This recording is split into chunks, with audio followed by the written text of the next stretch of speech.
ربنا یا ربنا ربنا یا ربنا ربنا یا ربنا ربنا یا ربنا یا ربنا. سورہ کہف بھی مشہور سورت ہے جو پڑھی جاتی ہے. نبی صلی اللہ علیہ وسلم نے فرمایا جو سورہ کہف کی جمعے کو تلاوت کرے گا, جمعے کی رات کو بھی کر سکتے ہیں تلاوت, ایک روایت میں جمعے کی رات کا بھی تذکرہ ہے, تو آپ نے فرمایا کہ وہ دجال کے فتنے سے محفوظ رہے گا. کہف عربی میں کہتے ہیں غار کو. اس میں دو بلکہ تین واقعات ہیں, دو تو بڑے ہی دلچسپ ہیں. پچھلی قوموں میں چند نوجوان تھے جو ایمان لے کر آئے, جو کیا کیا انہوں نے, لیکن جس ملک میں وہ رہتے تھے وہاں کا بادشاہ بڑا ظالم تھا, وہ ایمان والوں کو زندہ رہنے نہیں دیتا تھا. تو ان نوجوانوں نے مل کے یہ کہا کہ ہم یہاں رہ کر اپنے ایمان کی حفاظت نہیں کر سکتے, ایمان ظاہر کریں گے یہ ہمیں مار دیں گے, تو ہم اس ملک کو چھوڑ کر کہیں نکلتے ہیں. یہ بڑی قربانی ہوتی ہے اپنا ملک چھوڑ دینا اللہ کے لیے. ہمیں چھوڑنے کی ضرورت اس لیے نہیں ہے کہ ہم چھوڑ کے جائیں گے کہاں, یہ بڑا مسئلہ ہے نا. تو ہم یہیں رہ کے دین پر عمل کریں, اور الحمدللہ اللہ کا شکر ہے اتنا ہے کہ جو کرنا چاہے تو عمل کر سکتا ہے. تو انہوں نے کہا کہ اب ہم کیا کرتے ہیں, یہاں سے نکلتے ہیں. اب اللہ نے دیکھو ان کے ساتھ کیسی رحمت کا معاملہ کیا. اصل میں یہود و نصارہ اس واقعے کو جانتے تھے, تو وہ نبی کی نبوت کا امتحان لینے کے لیے انہوں نے نبی سے یہ واقعہ پوچھا کہ اصحاب کہف کا کیا واقعہ ہے. یہود و نصارہ تو جانتے تھے, ان کی آسمانی کتابوں میں بھی تھا, تاریخ سے بھی نقل ہوتا چلا آ رہا تھا نا, بڑا دلچسپ واقعہ تھا. تو یہ چیزیں تو پھر سینہ بسینہ نقل ہوتی ہیں, لیکن یہ واقعات مشہور تھے مدینہ میں جہاں یہود و نصارہ رہتے تھے. اہل مکہ کو ان چیزوں کا علم نہیں تھا, تو انہوں نے نبی کا امتحان لینے کے لیے پوچھا کہ اصحاب کہف کا کیا واقعہ ہے.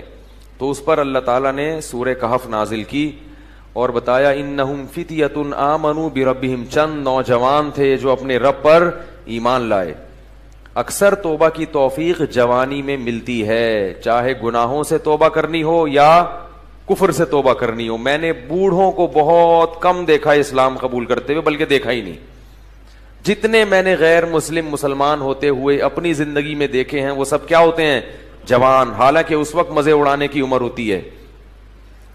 تو پتہ یہ چلتا ہے کہ جوانی میں توبہ آسان ہے, بڑھاپے میں توبہ مشکل. کیوں؟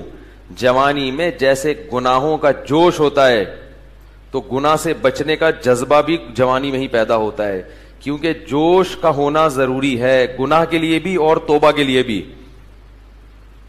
کیا ہو گیا بھائی, ایک آگ بھڑکتی ہو نا جسم میں, گناہ کی بھی آگ بھڑکتی ہے اور گناہ سے توبہ کے لیے بھی جذبہ چاہیے. بڑھاپے میں جذبات کیا ہو جاتے ہیں, ٹھنڈے, نہ گناہ کا وہ جذبہ رہتا ہے اور نہ گناہ سے توبہ کا وہ جذبہ رہتا ہے, لہذا نیوٹرل ہو جاتا ہے.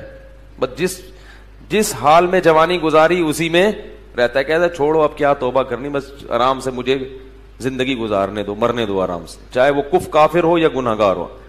اس لیے یہ نہیں کہ بڑھاپے میں توبہ قبول نہیں ہے, قبول تو بڑھاپے میں بھی ہے, مگر بڑھاپے میں توبہ کی توفیق ملتی نہیں ہے. تو اس لیے جوانی میں ہی توبہ کر لو, اور اسی سال کر لو, اور اسی رمضان میں کر لو, اور اسی اعتکاف میں کر لو, اور ابھی کر لو. شیطان کہے گا کل عید کے بعد کروں گا, پہلے 2-4 فلمیں دیکھوں گا عید کے بعد جو نئی ریلیز ہوں گی ہیں, اور پھر جو ساری مستیاں اپنی پوری کروں گا, نکالوں گا, مزے اڑاؤں گا, پھر کیا کروں گا, تسلی سے آخر میں توبہ کر لوں گا. جس نے یہ سوچ کے توبہ کو ڈیلے کیا, مؤخر کیا, اس سے بڑا بے وقوف دنیا میں کوئی نہیں ہے. ایسا نہیں ہوتا, کرنی ہے تو کرو ابھی. اللہ تعالیٰ توبہ کی توفیق دے. آج رات اٹھ کے نا اللہ سے خوب گڑ گڑا کے مانگے, اللہ جتنے گناہ تھے ہم نے چھوڑ دیے, بس ہمت کرو, ہمت کے بغیر دنیا میں کچھ بھی نہیں ہوتا. تو ان نوجوانوں نے کیا کہا, بھائی ہمت کرتے ہیں. فتیہ, قرآن کیا کہہ رہے ہیں, نوجوان تھے, فتن کی جمع فتیہ آتی ہے. تو انہوں نے کہا کہ بھائی وَإِذِ اعْتَزَلْتُمُوهُمْ وَمَا يَعْبُدُونَ إِلَّا اللَّهَ فَأْوُوا إِلَى الْكَهْفِ, چلو یہاں سے بھاگ کے کسی غار میں پناہ لیتے ہیں, وہاں جا کے سوچیں گے کہ کل کرنا کیا ہے, اگلا پلان کیا. ابھی تو یہاں سے نکلو, یہاں رہ کے کچھ نہیں ہو سکتا. انہیں کیا پتا تھا کہ ان کی اس قربانی پر اللہ ان کو کیسا نوازنے والا ہے. اللہ بڑا شکور ہے. اللہ کا ایک نام ہے شکور. شکور پتہ ہے کسے کہتے ہیں؟ قدردان. آپ تھوڑا کریں اور وہ نوازے بہت زیادہ, اس کو شکور کہتے ہیں. تھوڑی قربانی آپ دو گے مگر وہ نوازے گا بہت زیادہ. اللہ ایسا کرتے ہیں. تو یہ نوجوان نکل کے گئے ہیں اور انہوں نے غار میں کیا کی؟ پناہ لی. وہاں بیٹھ چلے گئے, نیند آ گئی, سو گئے. ان کے ساتھ ان کا کتا بھی تھا. حفاظت کے لیے کتا رکھنا بولو بھائی جائز, بلا وجہ کتا رکھنا حرام ہے. نبی نے فرمایا جس نے بلا وجہ کتا رکھا روزانہ ایک قرات اس کی نیکیاں کم ہوتی رہیں گی. ایک قرات پہاڑ کے برابر ہوتا ہے. روزانہ اس کی نیکیاں ضائع ہوتی رہیں گی. اسلام میں کتا پالنا بلا وجہ جائز نہیں ہے. ضرورت کے لیے, شکار کے لیے پال سکتے ہیں. شکاری کتے ہوتے ہیں نا کہ شکار وکار کرنا ہے, یا گھر میں طوطے پالے ہوئے ہیں تو ان کی شکار کے لیے کتا رکھا ہوا ہے. تو یہ ہوتا ہے طوطوں کی حفاظت کے لیے کتے رکھنے پڑتے ہیں بعض دفعہ.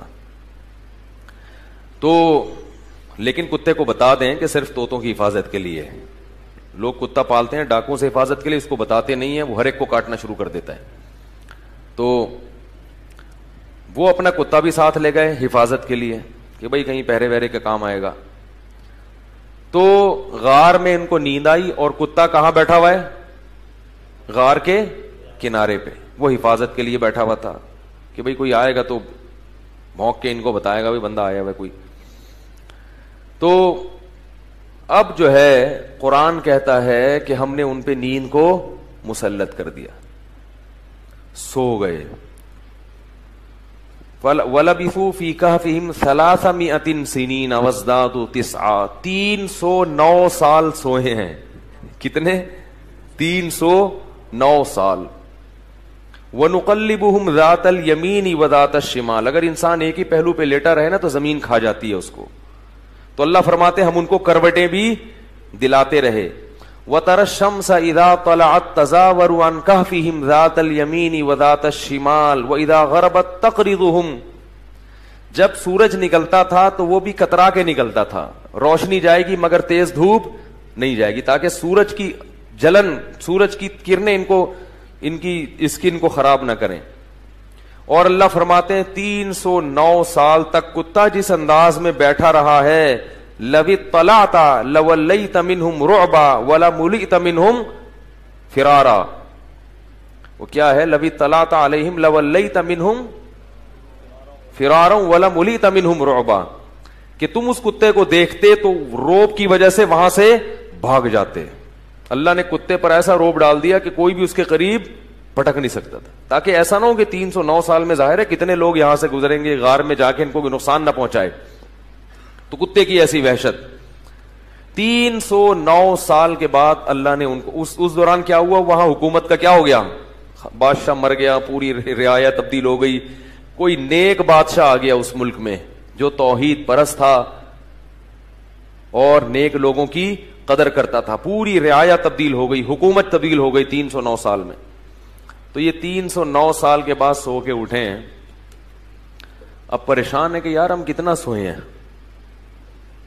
کسی نے کہا کہ ہم 24 گھنٹے سوئے ہیں, کسی نے کہا کہ نہیں بھائی آدھا, کیونکہ یہ تو سوچ ہی نہیں سکتے تھے نا اتنے 100 سال تک ہم سوتے رہے. تو ایک نے کہا کہ اللہ ربکم اعلم بما لبثتم, اللہ کو پتا ہے بھائی کتنا سوئے ہیں, چھوڑو اس بحث میں کیا پڑھنا, 24 گھنٹے یا آدھا دن یا ایک دن, چھوڑو کیا کرنا اس بحث. تو ایسا کرو فبعثوا بورقکم هذه الى المدینہ. کیا ہوا بھائی؟ فبعثوا بورقکم هذه الى المدینہ, یہ سکہ رائج الوقت لے کے جاؤ. کیا کرو؟ سکہ رائج الوقت. یہ رائج الوقت میں خود لگا رہا ہوں کیونکہ آج کسی کا نکاح پڑا ہے نا جمعے میں, اس میں لکھا تھا 1 لاکھ روپے سکہ رائج الوقت. تو یہ پرانی اصطلاحات پتہ نہیں لوگ کیوں استعمال کرتے ہیں بھائی. رائج الوقت ہی ہے اور کیا ہوگا. بیوی رائج الوقت ہے, دولہا رائج الوقت چل رہا ہے, تو سکہ بھی کون سا ہوگا؟ رائج الوقت ہی ہوگا. تو انہوں نے کہا کہ یہ سکے لے کے جاؤ, کرنسی لے کے جاؤ, فَلْيَنْظُرْ أَيُّهَا أَزْكَىٰ طَعَامًا, اور دیکھ کر آؤ کون سا پاکیزہ کھانا ہے, کیونکہ غیر مسلم ریاست ہے, حلال ملنا, اس سے پتہ چلتا ہے کہ غیر مسلم اسٹیٹ میں رہنا بڑا مشکل کام ہے. لوگ یورپ امریکہ میں جا کے جو آئے کھا لیتے, کہتے بسم اللہ پڑھ کے کھا لو, یہاں کیا حلال حرام, اتنا مشکل کام ہے. نہیں نہیں نہیں نہیں, آپ کو تحقیق کرنی پڑے گی. غیر مسلم ملک میں گوشت کھانا آپ کے لیے حلال نہیں ہے جب تک کہ یقین نہ ہو کہ یہ حلال طریقے سے ذبح کیا گیا ہے. اور محض حلال کا ٹھپا کافی, بولو یار, نہیں ہے. کہتے ہیں اس پہ حلال کا ٹھپا لگا, حلال کا ٹھپا لگانے میں کتنے ٹائم لگتا ہے. لوگوں نے مہریں بنا کے رکھی ہوئی, حلال لکھا ہوا ہے, ہر چیز پہ سور پہ بھی ٹھپا لگا رہے ہیں حلال, جو چیز آ رہی ہے اس پہ کیا لگا دیتے ہیں, حلال کا ٹھپا. جو بھی ان ملکوں میں رہتے ہیں ان کی ذمہ داری ہے کہ چکن کھا رہے ہیں, بکرا کھا رہے ہیں, جا کے پہلے تحقیق کریں کہ اس کمپنی میں حلال ہے بھی یا نہیں ہے. مشینی ذبیحہ ہماری تحقیق میں حلال نہیں ہے. قرآن میں صاف ہے کہ جس جانور پر اللہ کا نام نہ لیا جائے اسے کھانا جائز نہیں ہے. اور نام لینے کا مطلب انسان نے نام نہ لیا ہو, مشین کا نام لینا کافی, مراد یہ کہ انسان اس پہ نام لے. تو انسان کا اللہ بسم اللہ اللہ اکبر پڑھنا ضروری ہے. تو یہ بھی پاکستان کی ایک فضیلت ہے کہ یہاں الحمدللہ حلال گوشت وافر مقدار میں ملتا ہے, یقینی حلال ہوتا ہے, اپنے سامنے سے ذبح ہوتا ہے, بالکل صاف نظر آ رہا ہوتا ہے. یہ بڑی نعمت کی بات ہے. بعض ملکوں میں شروع ہو گیا ہے لیکن جہاں بھی گیا ہوں مزہ نہیں آیا, مشکوک ہے, اطمینان نہیں ہوتا. تو فَلْيَنْظُرْ أَيُّهَا أَزْكَىٰ طَعَامًا, دیکھ کر پاکیزہ مال لے کر آؤ, کیونکہ وہ غیر مسلم ہے, پتہ نہیں مردار بھی کھاتے ہوں گے, تو حلال تلاش کرو. وَلْيَتَلَطَّفْ, اور ذرا احتیاط سے جانا. لا یشعرن بکم احدا, کسی کو پتہ نہ چلے تمہارے بارے میں, چپکے سے جانا, رومال ومال ڈال کے اور پتلی گلی سے راشن خرید کے, کھانا خرید کے لے آنا. انہم ان یظہروا علیکم یرجموکم, کیونکہ ان کو اگر ہمارا پتہ چل گیا ہمیں پتھروں سے مار کے ہلاک کر دیں گے, اتنے دشمن تھے اسلام کے. او یعیدوکم فی ملتہم, یا زبردستی تمہیں اسی دین میں لے آئیں گے.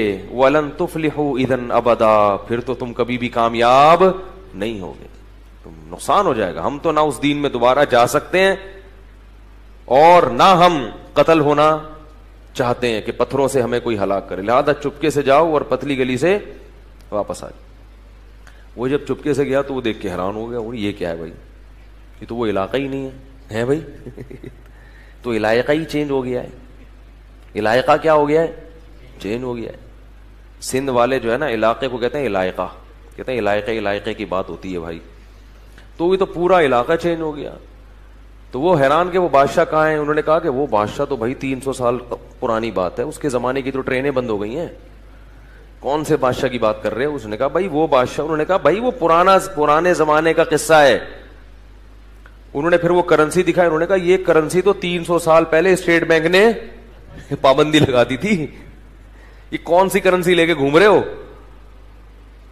بہرحال چونکہ تاریخی کتابوں میں نقل ہوتا چلا آ رہا تھا کہ چند لوگ تھے جو ایمان قبول کر کے ملک چھوڑ کر چلے گئے تھے, تو پھر انہوں نے اس کو بھی بلایا اپنے باقی ساتھیوں کو, پھر تحقیق ہوئی تو لوگوں کو یقین آ گیا کہ یہ اللہ نے کیا کیا ان کے ساتھ, ایک کرامت کا معاملہ کیا ہے کہ چونکہ یہ ایمان لائے تھے تو اللہ نے ان کو اس بادشاہ کے شر سے بچانے کے لیے 300 سال بعد والے جہان میں منتقل کر دیا ہے.